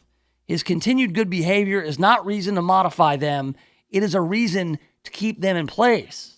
Essentially saying that, yeah, you're behaving yourself because we have you in solitary confinement and we have you on ad-seg or special administrative measures. Now, the judge has provided his rationale. He pointed to credible evidence about a prison escape attempt at New York's Metropolitan Correctional Center from the only outdoor recreation area available. That escape attempt occurred in 1981. The government has previously said Guzman has access to several different types of exercise equipment, including an exercise bike and elliptical, and a vented window that provides the defendant with fresh outdoor air and sunlight. So they're saying you're not going outside. If you want to exercise, you can do that indoors. The bottles of water he's requesting are already being supplied, says the judge. He's been receiving 6 bottles since April. 6 bottles of water a week, that's not enough water, is it? I mean, maybe for El Chapo, but not for me. I drank a ton of water. Now, the request for earplugs was declined in part because it doesn't make sense. Guzman has refused to use court-issued earphones during the trial, citing his ear pain. If earphones exacerbated his ear condition during trial, I do not see how using earplugs will help his condition now. I kind of see the earplugs thing. If he's having trouble sleeping, earplugs help, man. They do. Sometimes it's all in your head. If the lights are buzzing, maybe they got those fluorescent lights, and they make like a low-frequency hum, and it gets in your brain, and you can't sleep, earplugs can help. And I don't know about the ear pain. I don't know the tinnitus. I don't know what he is dealing with there. But I use earplugs pretty much every night because of snoring. Not my own. Other people in my house snore. So I need earplugs. And they help. So that said, I don't care if Juan Guzman gets them. Or Joaquin Guzman. Juan Guzman, I think, was a pitcher for the Blue Jays back in the 90s. My apologies to Juan Guzman and his family. Joaquin, El Chapo Guzman. No, I don't care what they give him or don't give him. He says he can't sleep with the lights and noise. He needs the earplugs for that, I guess. So, listen, prison is designed to make you feel uncomfortable. He's in solitary. He's in an 8 by 10 foot windowless cell in Manhattan before he is sentenced, and then he'll be sent to Colorado or something to a supermax. It doesn't get better for you, El Chapo. Maybe they do have real concerns that he could escape. I mean, I don't know, though. I mean, how does that even work? I mean, I guess 1981 there was an escape or an escape attempt out in the yard, I guess they would call it. I don't know. I don't know how bottles of water are going to do it. I think it's about the outdoor exercise. They just don't want to let the guy outdoors. They can't afford to do it. You know how embarrassing it would be? You know how embarrassing it would be if El Chapo escaped from an American prison? It would be goofy. It would be, they're not taking any chances is basically it. So things aren't going so well for El Chapo in prison. You wouldn't imagine they would. This guy is used to living in the lap of luxury. Even when he's in a Mexican prison, he knows it's just a matter of hours before he gets out. You're not going anywhere, El Chapo. You are going nowhere. All right, coming up, we've got the news cruise, a leisurely look at the headlines around town and also throughout the country, internationally. We'll cover it all, and we'll do it next right here in the Nation of Jake. The Voice, KWAM, FM 107.9 and AM 990. CBS News Update. President Trump was promoting Britain's exit from the European Union as he met with outgoing British Prime Minister Theresa May, who he's repeatedly criticized for her handling of Brexit. I would say, I would think that it will happen, and it probably should happen. This is a great, great country, and it wants its own identity. It wants to have its own borders. It wants to run its own affairs. This is a very, very special place. May is set to leave office at the end of the week. What is paramount, I believe, is delivering on Brexit for the British people. And I seem to remember the President suggested that I sued the European Union, which we didn't do. We went into negotiations and we came out with a good deal. Yeah, that's not such a... I would have sued, but that's okay. And Mr. Trump also met with Brexit architect Nigel Farage, who was one of the first Brits to visit President Trump in New York after his election victory. CBS News Update. I'm Jim Shenlevy.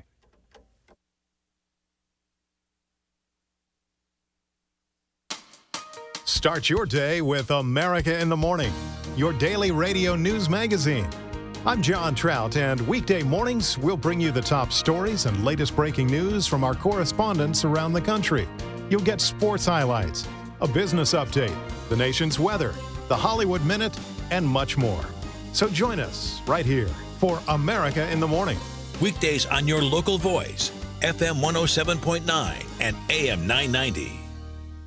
Triumph Bank strives to make banking easy for our customers. You have a lot of choices when it comes to banks, so we invite you to visit one of our local offices in Memphis, Germantown, Collierville, and Arlington to see for yourself how our team, backed by our state-of-the-art online and mobile services, can simplify banking for you and your business. Triumph Bank, invested in our communities and making banking easy for you. Triumph is a member of the FDIC and an equal housing lender. TriumphBank.com. Let's talk growth. This is Clark Howard. Here we are in early June, and we've got a fresh batch of college graduates. And congratulations to this year's college graduates. But many of you graduated with student loan debt. In fact, now we're getting close to 50 million Americans carrying student loan debt. Collectively, it's over $1.5 trillion. To give you perspective, that's much more than any other kind of consumer debt, including credit cards, that are spread throughout the population.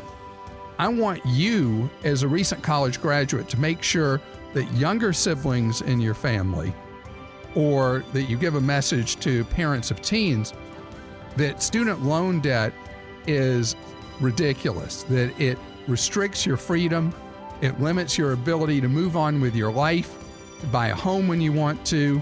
Many people with entrepreneurial spirit don't start a business because of that student loan debt. Have you heard about Newsmax TV? It's America's fastest growing cable news channel in 70 million homes. Every minute, every day, watch Newsmax for breaking news on President Trump. Plus, get insights from Bill O'Reilly, Alan Dershowitz, Pat Buchanan, Mike Reagan, and more. You can find Newsmax TV on DirecTV, Xfinity, Dish, Optimum, Spectrum, Fios, Uverse, Suddenlink, WOW, and dozens of cable systems. So check your guide now and watch Newsmax TV. Real news for real people. I'm pretty handy around the house, but now that I have kids, I don't want to spend my Saturday installing a toilet or fixing an air conditioner. But thankfully, there's HomeAdvisor. HomeAdvisor helps me find the best home pros in my area to handle any kind of project. You can read reviews of the pros, check their availability, and even book appointments online. And what my wife loves most is that HomeAdvisor is completely free to use. Go to HomeAdvisor.com or download the free app to get started. HomeAdvisor. Hey, it's Jake. You know by now that Just Windows Home Services does more than just windows, especially this time of year. Just Windows can pressure wash your patio and walkways, and they can keep those gutters clear so they don't become a breeding ground for mosquitoes and ants. Call Just Windows for a free estimate, 751-3934. That's 751-3934. Tell them you heard about Just Windows on KWAM and get 20% off. That's 751-3934, or get them online at justwindowsmemphis.com. All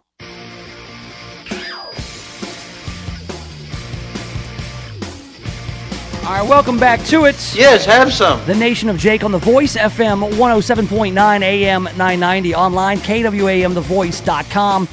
Streaming live on both Facebook and YouTube. Just find Nation of Jake. Run it all together, and then you will find me on both streaming platforms. The YouTube thing is brand new. Let me know how you like it. I'm getting good feedback so far from Wolfman. He's a YouTube guy, man. This guy watches everything on the YouTube, pays no attention to NBC or CBS or the networks. All right, we've got to jump on it right now. It's the News Cruise. A leisurely look at the headlines We do it every day here in the Nation of Jake, and it's brought to you by Just Windows Home Services. News. Exciting and new.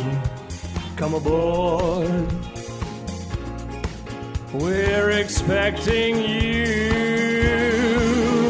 The News Cruise.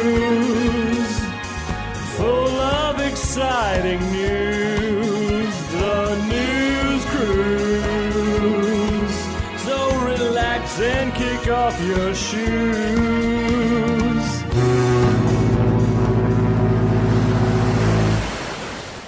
All right, welcome aboard the News Cruise. It's brought to you by Just Windows Home Services. Those guys can help you out not just with your windows, but also with pressure washing and gutter cleaning. This time of year, those are the things you want to get done because with the patios and walkways, you're outside a lot. You got people over, maybe out by the pool, on the patio, entertaining, grilling out. People look down and they go, oh my God, it's disgusting down here. Get that stuff pressure washed out. And the other thing is with the gutters. I know from experience, a lot of ants can get in your house via your gutters, and then also mosquitoes and stuff, especially because we're going to get some storms and debris and just like wet sticks and stuff. That's where mosquitoes like to hang out. So you got people out on the patio. They go, oh, your patio is disgusting. Oh, why are the mosquitoes attacking me? Just Windows Home Services can help you. Just got to give them a call, 751-3934. 751-3934 or online at justwindowsmemphis.com. And if you tell them Nation of Jake sent you, not 10% off, but 20% off of that estimate. Just Windows Home Services, 751-3934. All right, first up on the News Cruise, the story everyone's excited about today in Memphis is at Bluff City Law, the NBC legal drama that's been picked up for an initial slate of 10 episodes. They've made a decision. They will shoot the show in Memphis. Yay! It's scheduled to begin July 22nd, continue through October. So that means that there's going to be some jobs, dozens of jobs for people working behind the scenes. It's going to star Jimmy Smits, along with, what's her name? She was really good, at least in the trailer. I'm looking for her name. I apologize to the young lady who is the lead in the movie. I'm going to get called sexist for this, aren't I? Yes. I will. I'm sorry, I just don't have her name in front of me. That said, very exciting stuff. I have some inside sources at NBC on the production team on Bluff City Law. Check this out, Earl. I've got the Bluff City Law theme song that they're going to use. Yeah, you want to hear it? Yeah. Check it. Here we go. It sounds like this. It's Bluff City Law. It's Bluff City Law, y'all. Definitely not Law and Order. It takes place in Memphis, and it'll be shot here. And it's got like an interlude here. You go. It's Bluff City Law. It's Bluff City Law, y'all. Yeah, it's pretty good, huh? It's a rough mix. From NBC? It's a rough mix, but that's what they're going to use. That's what they're going to go I gotta with. tell you, that is real No, rough. that's good news for Memphis, for the show. You can't call it Bluff City Law and then not have it shot here in Memphis. Oh, good news. This morning, I don't know if you woke up to it, but I did. The Amber Alert. There was an 11-month-old baby at the center of a statewide Amber Alert, which I think is, by the way, awesome. I remember Amber Alert used to be just a TV and radio thing, mainly a radio thing. And then with the phones, with the alerts, it's pretty amazing because almost every time there's an Amber Alert goes out, a few hours later, they find the kids, and that's exactly what happened. Rose Graham, the 11-month-old at the center of the statewide Amber Alert, was found safe. All right. All right, so she's good to go. I believe that Roscoe Graham, her father, was then brought into custody. So just getting everything straightened out. Main thing is the baby is safe and sound as we speak. So that's good. Check this out. This is crazy. An off-duty Bartlett officer has been stabbed in the face, neck, and leg by a person still being sought by police. Memphis police tells news outlets the officer was sharing an Uber with a man early Sunday when the two began arguing. A police report says the officer and the man then got out of the Uber. It says a person exited a nearby house and began arguing with the two before stabbing the officer and fleeing. He was hospitalized, condition unclear as of Tuesday morning. So this Bartlett officer was in an Uber with a guy. They got in a fight. They got out of the car. They started fighting again. A guy came out of the house like, hey, keep it down. I'm trying to sleep. And then I guess decided to stab the Bartlett officer. I hope he's all right. That's insane. Out your way, Earl. There was an officer-involved shooting in Collierville. A man was killed Monday morning in an officer-involved shooting in Collierville. And now the TBI is looking into the case. I don't know. Do you have any information on this, Earl? This happened in your town. This is going to be a situation where he was very distraught and was outside, had a gun. The Collierville police kept telling him to put the gun down. And in those situations, if they point the gun at police, they're required to shoot for self-defense. And I think it's going to go down as suicide by cop. Yeah. Yeah, they said that this is a situation where the police officer had no choice but to neutralize the threat. That said, officer-involved shooting in the state of Tennessee usually referred to the TBI for investigation, as it was. Collierville police told our friends at WREG the officer has been suspended pending the outcome of the investigation. That is not punitive. That is just more of an administrative deal. With pay, that means so, right. It turns out that this, the man who was shot was David Hull, age 59. And so, yes, they said that they got a call for a possibly suicidal man. But you're right. Listen, if you are a police officer and somebody has a weapon, they will not comply, they will not put it down, they point it in your direction, you need to neutralize the threat. And you would be in violation of your duty if you didn't, because you're also charged with protecting the other officers. And so anybody sees them point the gun at citizens or officers, you have no choice. Other officers, bystanders, a lot can go wrong there. It's a tragic situation. Nobody is happy about this outcome. But that said, you want to trust that the CPD out there in your town of Collierville, Earl, are doing the right things and going by the book. They're very good. Very, very sharp force. All right, so check this out. Thieves have been targeting a beauty supply store. All right, and then as a WREG reporter over at Channel 3 was inside the store, they came back. While the reporter was reporting on the thievery? Yes. My biggest fear, I always like to be gone when the crooks are gone. Right, exactly. And then get there once it's safe again. Correct, yeah. You don't want to be in the middle of it. A lot of these people, they live for it. Like the guys who, they can't wait to go, chase a tornado or whatever it is. Oh, I want to be right in the thick of this. Let me tell you something. I've responded, this is in Texas, to a burglary call at a blue jean place. I pull up, and the guy's coming out with stacks of blue jeans in his arm. You never see anybody throw it in reverse faster than me. Yeah, you turn into a witness at that point. Who's got time for it? I turned into an escapee. Looks like we've got some sad news here. Roy Nixon, Shelby County's first mayor, has passed away at the age of 85. He served as Shelby County's first mayor in the 70s. He died Sunday after a short illness, and also being 85 years old. He was a former Shelby County deputy who held the office of sheriff from 1970 until 1975. And then in 1976, he was sworn in as the first Shelby County mayor. So, I'm not Jimmy Ogle. I don't really know the history of Shelby County, but I guess something changed with the hierarchy of government, and they established a mayor. What they did is there was no county government at that time. And they formed a county government, and they were called county squires instead of commissioners.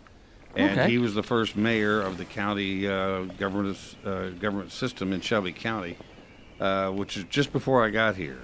And then I believe it was Bill Morris who came in right after that and took his place. In fact, Bill Morris is who contacted me yesterday and said that Roy had passed away. Oh, wow. Okay, yeah. He Nixon served an abbreviated term until August 31st, 1978. Yeah, see, I got here in January of 78. I got here in December of 78. You were born, though. I was born. Yeah. That's when I got here. I could be your father. I know. You're my dad's age. You guys graduated the same year. We got some news from the MLB draft. Check it out. A kid from MUS, Maurice Hampton, he has decided he will not play Major League Baseball, at least not yet. He's decided to go to LSU, where he will play football and baseball. He had a plan. He and his family decided if he was drafted high enough in the first round of the Major League Baseball draft and got a signing bonus of around $2.75 million to where he could clear after taxes about $1.5 million. He could live on that for 15 years while he went and played minor league ball. But the money wasn't enough. I think $1.8 million where he was slotted, because Major League Baseball has these different salary slots for where you're taken and guidelines for how much you make. So he was only slated to make about 1.8 as a signing bonus. Man, this kid's got a lot of options. I would love to be in this situation, because I'm telling you right now, Maurice, it's been something like 18 years, and I still haven't been drafted. I put my name in the Major League Baseball draft since I got out of Rhodes College in 2001, and I've still not been drafted. And I've gotten in people's ears before about it. I told Bobby Cox, legendary manager of the Atlanta Braves, I told him in 2007 that I would, just symbolically, draft me. You ain't going to sign me up, but just draft me, like with your last pick. A pick that nobody would ever use. Just draft me. Well, either way, Maurice Hampton, good luck to you on baseball and football there at Louisiana State. I'm sure that if you want to play baseball, that option will be there for you down the road. Just go play. LSU's a great baseball program, too. So you can still have that door open. You know who got, or NFL, who knows? Back in the day before ESPN and social media, Sean Toohey got drafted to the NBA. Oh, yeah? Didn't know about it for a couple of days. Well, now you know instantly, but back then I guess you didn't. All right, we got Earl Farrell's show coming up at 3:06. I'm going to wrap things up in the Nation of Jake. That said, I do want to take a listen to Mike Huckabee jamming Korn songs. Yeah. Remember Korn? Yeah, a new metal band from the mid to late 90s into the millennium. Well, their guitar player was on the Huckabee show. Huckabee, being a bass player, is going to hold down the low end on the Korn classic Blind, and I have got to hear what this sounds like. Not Corn on the Cob, is it? Not Corn on the Cob. Okay. Completely different Korn. We'll do it next right here in the Nation of Jake. The Voice, KWAM, FM 107.9 and AM 990. When's the last time you looked at the windows in your house? Not through the windows, but at the windows. Really looked at them. There's dirt, streaks, buildup, smudges, fingerprints, paw prints, spider webs, dead bugs, those little white speckles. I have no idea what they are, and who knows what else. Now, cleaning all the windows in your house makes a big difference, but it's also a big job. That's why you need Just Windows Home Services. Just Windows has been taking the pain out of window cleaning since 1992. Just Windows cleans all types of windows: storm windows, screens, skylights, interior, exterior, upstairs and down. Now, I know I told you the company is called Just Windows Home Services, but they do a lot more. Roof and gutter cleaning, pressure washing, mirrors, blinds, ceiling fans, light fixtures, chandeliers. Look, if you've got hard to reach areas of the house, then you need Just Windows Home Services. Call for a free estimate, 751-3934. That's 751-3934, or get them online at justwindowsmemphis.com. That's justwindowsmemphis.com. The special event florist for the Mid-South is Lynn Doyle Flowers. They are famous for creating incredible floral arrangements and are available to fill even your last-minute needs. From the simple to the magnificent, their staff can create unique arrangements for your special occasion. Flowers always bring a smile, make someone's day, and for fast, convenient delivery, call Lynn Doyle Flowers today at 901-323-4521 or visit their beautiful new location at 6225 Old Poplar Pike.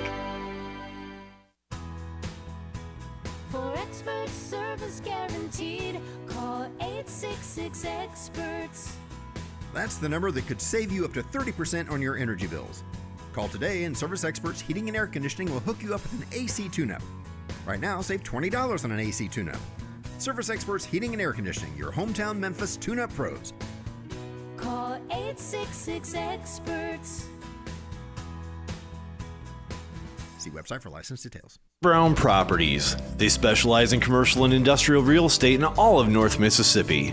He helped me locate a space and helped me get in so easily. The most professional, most accommodating person that I have ever worked with in my professional career. I would absolutely recommend Jim Brown very highly. As a matter of fact, he'll be my real estate agent from now into the future for sure. Hi, I'm Jim Brown with Brown Properties, commercial industrial real estate located in South Haven, Mississippi. Call me at 662-393-2255.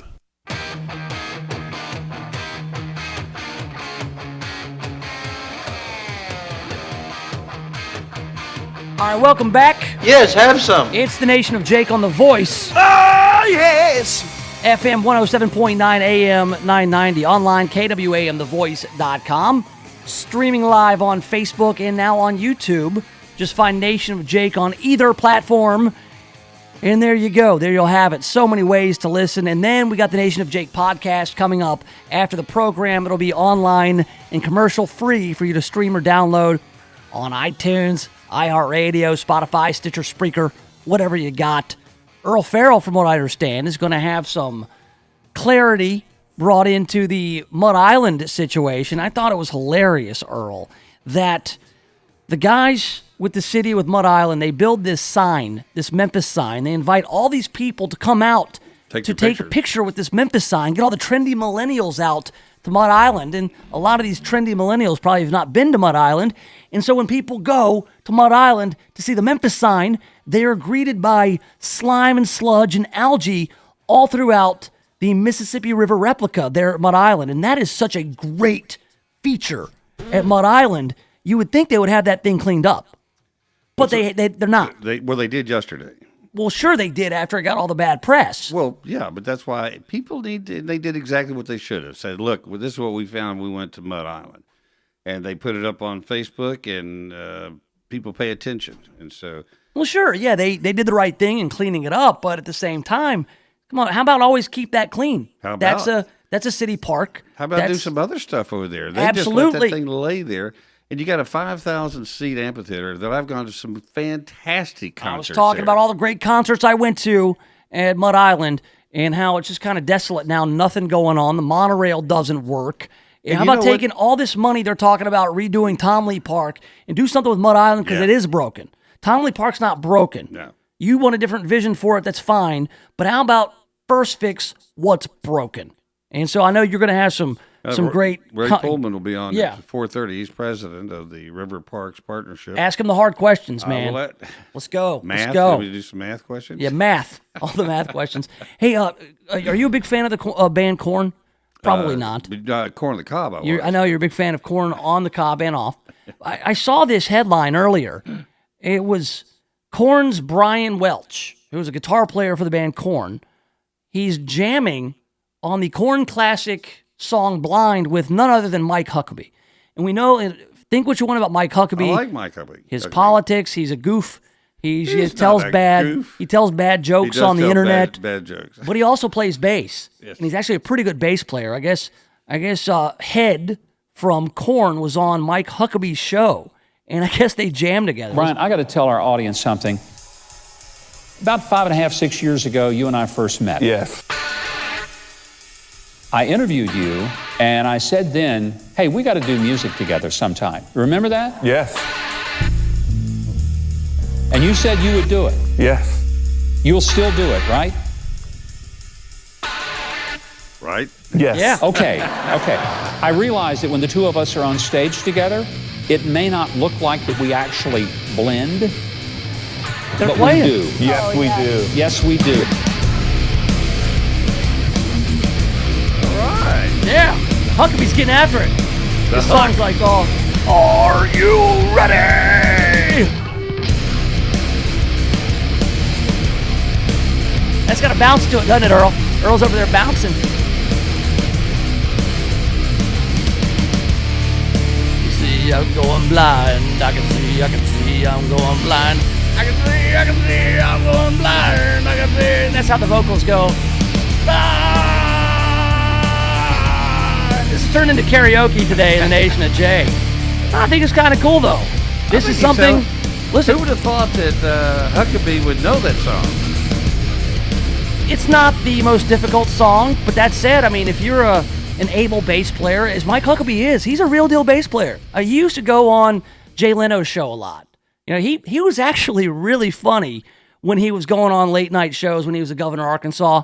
No, he's gotten a little less funny on Twitter. It's just not, I guess that's not really the venue for his humor. Hard to do funny on Twitter. No, well. Because you don't have voice inflection. It's just a different art. That's Yes, all. yeah. That's all. But no, that was cool. Like that is something that if you told me even, 10, 15 years ago that Mike Huckabee would be jamming with Brian Welch of Korn on his thought?